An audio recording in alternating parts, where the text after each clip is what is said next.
गं गणपतये नमः। आज बुधवार के दिन आइए सुनते हैं गणेश जी की यह कथा, जिसे किसी भी व्रत या अन्य किसी कथा को सुनने के बाद अनिवार्य रूप से सुना जाता है। गणेश जी की पूजा के उपरांत विनायक जी की कथा, गणेश जी की कथा को सुनना अत्यंत ही शुभ होता है। एक बार गणेश जी महाराज एक सेठ जी के खेत में से जा रहे थे, तो उन्होंने 12 दाने अनाज के तोड़ लिए।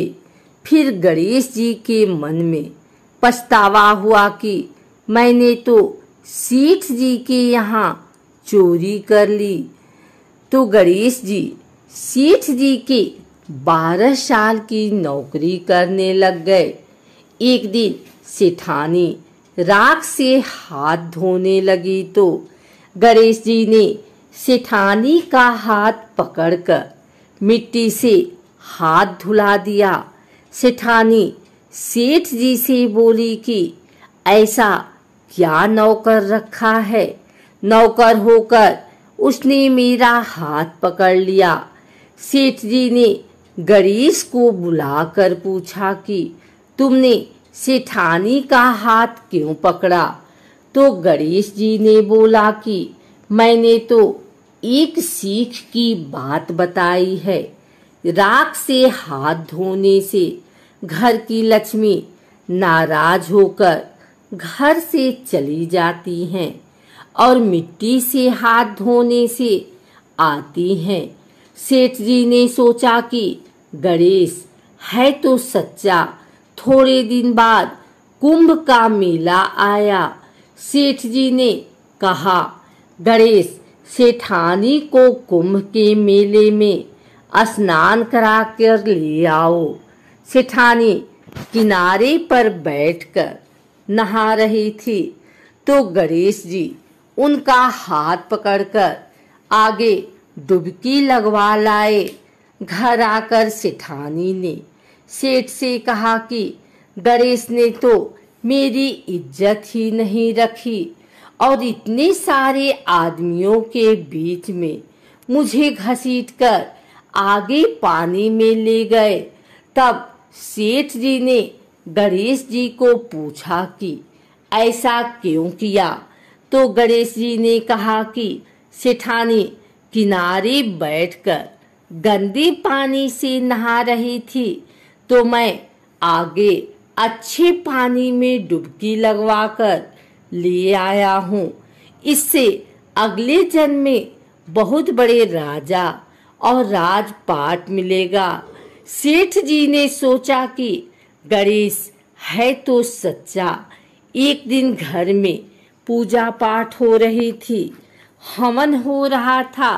सेठ जी ने गणेश को कहा कि जाओ सेठानी को बुलाकर ले आओ। गणेश सेठानी को बुलाने गए, तो सेठानी काली चुनरी ओढ़कर चलने लगी। तो गणेश जी ने काली चुनरी फाड़ दी और कहा कि लाल चुनरी ओढ़ के चलो। सेठानी नाराज होकर सो गई। सेठ जी ने आकर पूछा, क्या बात है? तो सेठानी ने बोला कि गणेश ने मेरी चुनरी फाड़ दी। सेठ जी ने गणेश को बुलाकर बहुत डांटा और कहा, तुम बहुत बदमाशी करते हो। तो गणेश जी ने कहा, पूजा पाठ में काला वस्त्र नहीं पहनते हैं, इसलिए मैंने लाल वस्त्र के लिए कहा।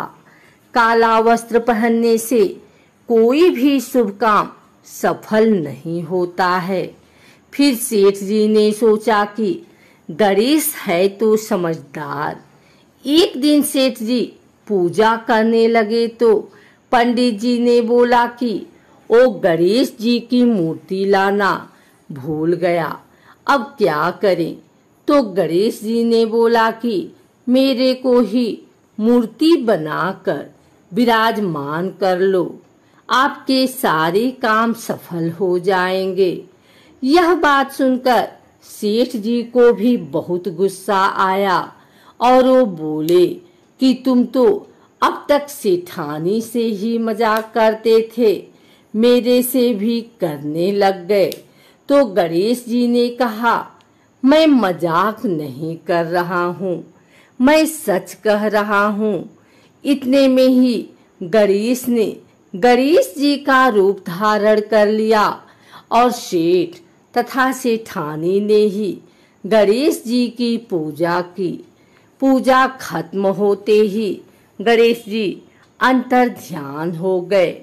सेठ सेठानी को बहुत धोखा हुआ और उन्होंने कहा कि हमारे पास तो गणेश जी रहते थे और हमने उनसे इतना काम कराया।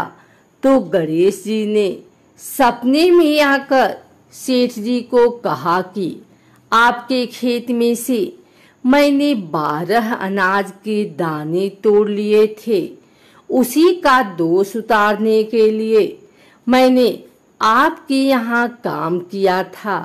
सेठ जी के करोड़ों की माया हो गई। हे गणेश जी महाराज, जैसा सेठ जी को दिया वैसा सबको देना, कहते को सुनते को और सारे परिवार को दे देना। बुधवार का दिन व्रत रखने के लिए उत्तम माना गया है। इस दिन बुधदेव के साथ भगवान गणेश की पूजा की जाती है। मान्यता के अनुसार बुधवार के दिन व्रत रखने से जीवन मंगलमय हो जाता है। ऐसा कहा जाता है कि इस दिन व्रत रखने से बुद्धि में वृद्धि होती है। पौराणिक मान्यता के मुताबिक बुधवार के व्रत की शुरुआत विशाखा नक्षत्र बुधवार से होनी चाहिए। ऐसा कहा जाता है कि जो इंसान विधि पूर्वक बुधवार का व्रत रखता है उसकी हर मनोकामना पूरी होती है। बुधवार का व्रत रखने से जीवन में सुख शांति बनी रहती है तथा व्यक्ति समृद्धशाली बनता है। यह व्रत रखने से किसी भी व्यक्ति को कभी धन धान्य की कमी नहीं होती। बुधवार का व्रत रखने से विभिन्न क्षेत्रों में सफलता मिलती है। अगर आपको यह वीडियो अच्छी लगी हो तो इसे लाइक करें, कमेंट करें, शेयर करें। हमारे चैनल भक्ति गाथा को सब्सक्राइब करके बेल नोटिफिकेशन ऑल पर सेट कर लें ताकि आगे आने वाली वीडियो सबसे पहले आप तक पहुंच सके। धन्यवाद।